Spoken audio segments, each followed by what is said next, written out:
Você sabia que a história dos Macabeus, que inspirou a celebração de Hanukkah, está registrada nos livros apócrifos de 1 Macabeus e 2 Macabeus? Esses livros não estão na Bíblia protestante, mas fazem parte da Bíblia católica. Eles relatam a resistência do povo judeu contra a opressão seleucida e a luta pela preservação da fé e da identidade judaica. Os Macabeus se tornaram símbolos de coragem e perseverança em tempos de adversidade, e essa história é lembrada anualmente durante o Hanukkah.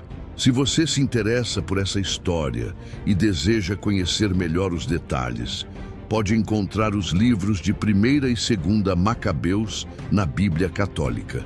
Basta clicar no link na descrição do vídeo para adquirir a sua. E claro, não se esqueça de se inscrever no canal para mais conteúdos sobre histórias bíblicas. Então vamos ao vídeo.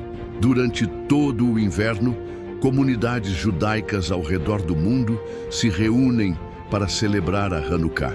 Com suas 8 velas brilhando na escuridão do inverno, é um dos símbolos mais representativos da cultura judaica. No entanto, essa luz tem origens em períodos difíceis. De onde surge essa antiga festividade? Para entender, precisamos voltar 2.200 anos, para uma época de reis poderosos, conquistas implacáveis e um povo determinado a não se submeter. O mundo estava mudando e o Império Persa, que governava os judeus com certa tolerância, foi destruído pelas falanges invencíveis de Alexandre, o Grande. No entanto, o vasto império que ele construiu se fragmentou após sua morte.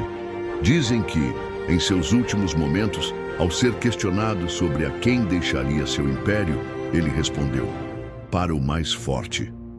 Seus generais, que haviam lutado lado a lado, agora se tornaram adversários, iniciando a Guerra dos Diádocos, que durou quase 50 anos. Nesse período, os generais de Alexandre dividiram seu império em reinos independentes, e um deles, em particular, expandiu suas ambições sobre a Judéia. No meio das disputas entre os generais de Alexandre, a região da Judéia ficou situada entre os Ptolomeus do Egito e os Seleucidas da Síria. Os reis helenísticos, apesar de suas ambições expansionistas, governaram com a mesma abordagem pragmática dos persas, impondo tributos e interferindo pouco na fé ou nos costumes do povo.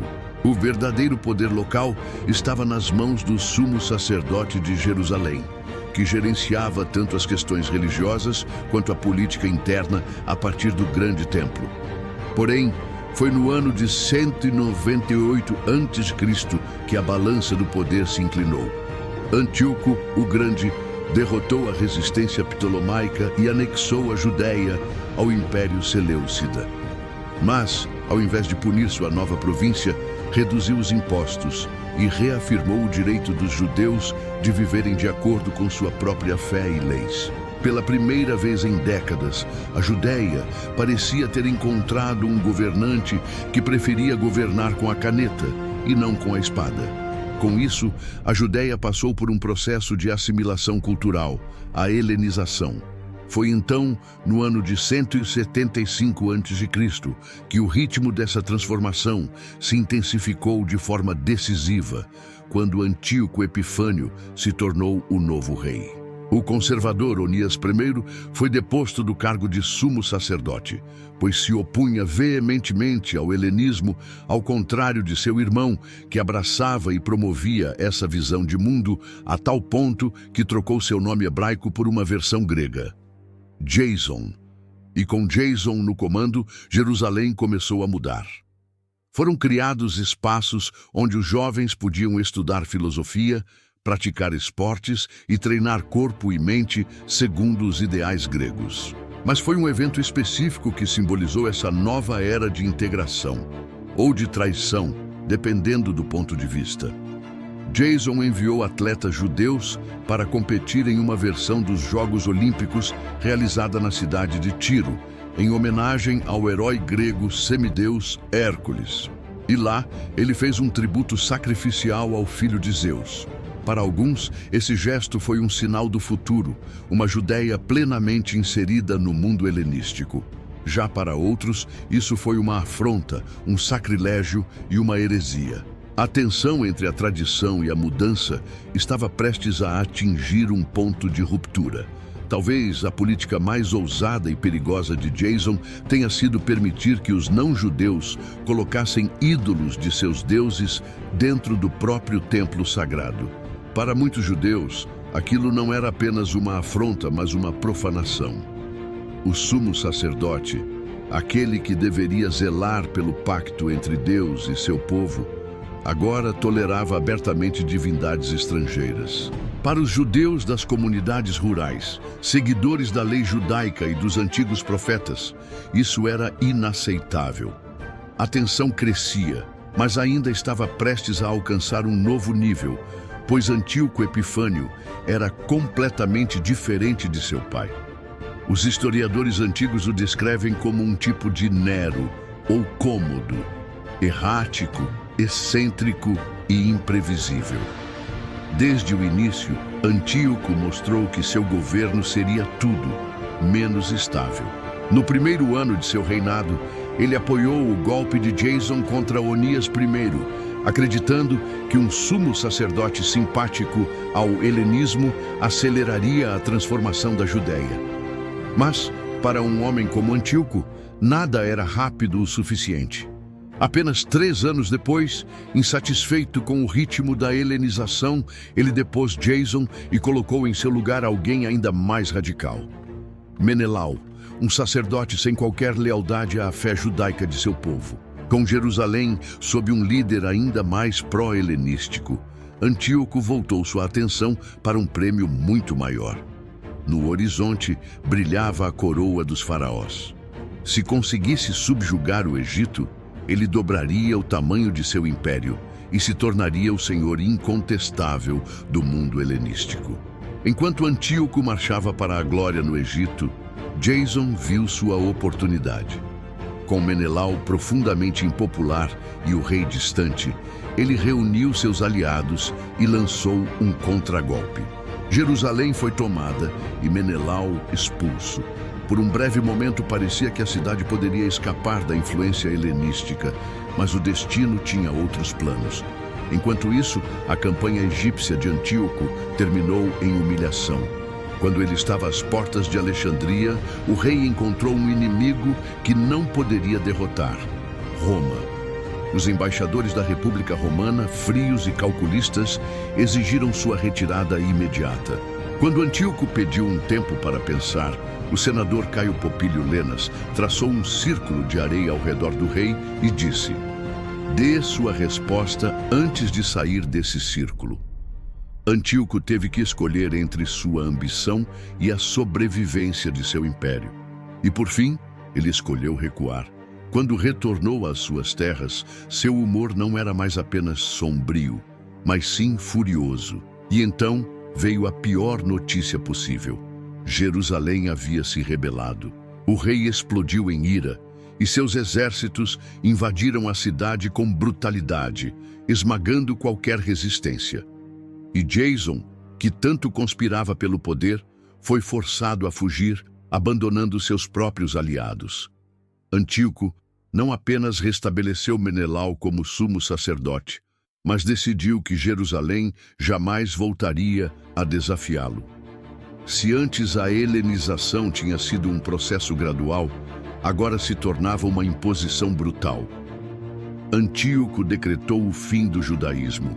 O sábado foi proibido e a circuncisão criminalizada. Qualquer um que fosse encontrado observando as antigas tradições seria executado. E então veio o golpe final. Dentro do templo sagrado, que um dia fora o centro da fé judaica, Antíoco ordenou que um altar fosse erguido em honra a Zeus. Diante do olhar horrorizado daqueles que ainda ousavam testemunhar, ele pessoalmente sacrificou um porco, o animal mais impuro para os judeus, profanando assim o santuário. O rei havia declarado que não haveria mais um povo judeu, apenas súditos do mundo grego. Mas na vastidão das colinas da Judéia, longe dali, na pequena cidade de Modim, vivia um homem prestes a se tornar uma lenda, Matatias, um sacerdote judeu da família dos Asmoneus. Em um dia fatídico do ano de 167 a.C., um oficial seleucida chegou a Modim com uma exigência clara.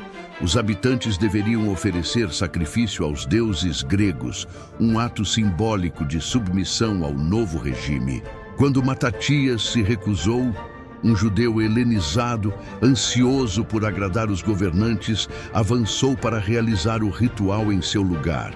Tomado por uma ira incontrolável, Matatias pegou sua faca e golpeou seu compatriota, matando-o antes que o sacrifício fosse consumado. Em seguida, ele girou a lâmina e cortou a garganta do oficial seleucida antes mesmo que ele pudesse reagir. O sacerdote então destruiu o altar pagão, espalhando as oferendas profanas pelo chão. Matatias sabia que a partir daquele momento ele estava marcado para morrer. Ele e seus filhos acabaram fugindo para as colinas, seguidos por dezenas de judeus que compartilhavam seu fervor. E esses judeus ficaram conhecidos como os Asmoneus. Foi ali, entre as sombras das montanhas, que a rebelião tomou forma. Um ano depois, Matatias morreu de causas desconhecidas e seu filho Judá assumiu a liderança do levante. Ele não era um sacerdote como o pai, mas um guerreiro nato, feroz, implacável e astuto. Seu estilo de combate rápido e impiedoso lhe rendeu um apelido que atestava sua personalidade, Macabeu, que significa o martelo. A Guerra dos Macabeus começou como um conflito civil entre os judeus. De um lado, os que apoiavam o helenismo e do outro, os que defendiam a fé judaica, liderados por Matatias e seu filho Judá. Usando táticas violentas, os macabeus atacaram cidades judaicas que adotaram a cultura grega, destruindo altares pagãos e punindo os colaboradores de Antíoco e sua helenização. Essas ações chamaram a atenção do governador Apolônio, que decidiu reagir para conter a revolta. Ele reuniu cerca de 2.000 soldados em Samaria e marchou para o sul, em direção às colinas de Gófina, onde os rumores diziam que Judá, o líder rebelde, estava se escondendo. Mas Judá Macabeu era um estrategista astuto e sabia que seu exército de 600 homens não teria chance contra a poderosa falange macedônica de Apolônio em um campo aberto. Em vez disso, ele usou o terreno a seu favor. Ele atraiu deliberadamente os seleucidas para o interior das colinas, um terreno montanhoso que tornava impossível para a pesada formação militar macedônica se manter unida. E quando Apolônio e seus homens entraram em um local estreito e íngreme, foi aí que o golpe final foi desferido. Com a vantagem do terreno e uma emboscada bem planejada, os macabeus cercaram e destruíram as forças seleucidas. Apolônio encontrou seu fim no campo de batalha, e a espada do comandante caído foi tomada por Judá Macabeu, que a empunhou como símbolo de que sua causa não apenas estava triunfando, mas também era abençoada por Deus. Com essa vitória, os macabeus seguiram com mais um golpe devastador, emboscando um exército de 4.000 seleucidas, liderado por Serom, nas passagens montanhosas de Bet-Horon. Logo depois, Antíoco IV, ao saber do grande estrago que seu exército sofreu por conta dos macabeus, delegou ao governador da Síria que aniquilasse os insurgentes. Lisias, o governador da Síria, mesmo com recursos limitados, conseguiu reunir um exército considerável de cerca de 10.000 soldados. Eles se estabeleceram em um acampamento fortificado na cidade de Emaús. Enquanto isso, Judá Macabeu, sabendo da aproximação do inimigo, moveu suas forças de 3.000 guerreiros para a cidade de Mispa. Lá, ele convocou um período de jejum e fez orações a Deus por uma vitória na batalha que estava por vir. No entanto, a sorte nem sempre estava ao lado dos rebeldes e informações vazaram. Alguns judeus antimacabeus, simpatizantes dos Seleucidas, delataram a localização de Judá. Aproveitando a oportunidade, Górgias marchou com cerca de 5.000 soldados de infantaria para atacar a base de Mispa, com a intenção de pegar os macabeus desprevenidos. Sabendo que o confronto direto com um exército superior seria perigoso, Judá abandonou o acampamento em Mispa e utilizou a mobilidade de seu pequeno exército para contornar as forças de Górgias. Em vez de enfrentá-lo diretamente, ele marchou até o acampamento de Emaús, que estava mal protegido, e atacou com toda a sua força. O ataque pegou os Seleucidas completamente desprevenidos. As forças de reserva em Emaús foram esmagadas e seus suprimentos saqueados e destruídos. Quando Górgias retornou, após não encontrar os macabeus em Mispa, encontrou seu acampamento em chamas. A moral de suas tropas foi severamente abalada e eles fugiram em desordem. Diante da crescente ameaça dos macabeus, o sumo sacerdote Menelau e o governador Lisias tentaram, sem sucesso, negociar com Judá. Eles ofereceram revogar algumas das leis mais opressivas de Antíoco, mas os macabeus, irredutíveis, exigiram nada menos que a erradicação completa da helenização na Judéia. A negociação fracassou e o confronto continuou. A grande virada aconteceu com a morte repentina de Antíoco Epifânio, enquanto ele estava em campanha contra os partos. Sua morte causou uma mudança significativa no Império Seleucida, com o jovem filho Antíoco V assumindo o trono. Isso abriu espaço para intrigas na corte, e Lisias foi forçado a retornar a Antioquia para garantir sua posição como regente. Essa mudança de foco foi crucial para os macabeus. Judá aproveitou a situação e marchou, sem muita resistência, até Jerusalém. Com a conquista de Jerusalém e a restauração do templo, os macabeus não apenas reverteram as mudanças feitas pelos Seleucidas, mas também restabeleceram a autonomia religiosa e cultural dos judeus, derrubando todos os ídolos estrangeiros. E com a restauração do altar e a menorá sendo reacendida, simbolizaram não apenas a resistência, mas também reafirmaram a identidade judaica. Durante a retomada dos trabalhos no Templo Sagrado de Jerusalém, os judeus encontraram apenas uma pequena quantidade de óleo puro para acender a menorá. Esse óleo era suficiente para apenas um dia, mas milagrosamente manteve a menorá acesa por 8 dias, o tempo necessário para preparar o novo suprimento de óleo. O relato do milagre da menorá destacou a importância da fé e da confiança em Deus em momentos de adversidade. No entanto, a luta estava longe de terminar. E para a surpresa de todos, Lisias deixou Antioquia com um exército de cerca de 50.000 soldados, 1.000 de infantaria, 500 de cavalaria e pelo menos 30 elefantes de guerra. Confiante em seus números e esperando que os gregos já estivessem cientes de suas táticas de guerrilha, Judá optou por uma batalha em campo aberto. Os guerreiros judeus não eram páreo para as falanges macedônicas em campo aberto, e além disso, os elefantes de guerra estavam causando um medo profundo no coração das tropas de Judá. Em uma tentativa de inspirar coragem em seus homens, o irmão mais novo de Judá, Eleazar-Oram, atacou diretamente as linhas seleucidas, mergulhando por baixo de um elefante e apunhalando sua barriga. A fera foi morta, mas seu corpo caiu sobre Eleazar, esmagando o guerreiro em um dos sacrifícios mais impressionantes da história. Apesar desse sacrifício corajoso, o exército macabeu foi derrotado e expulso do campo de batalha.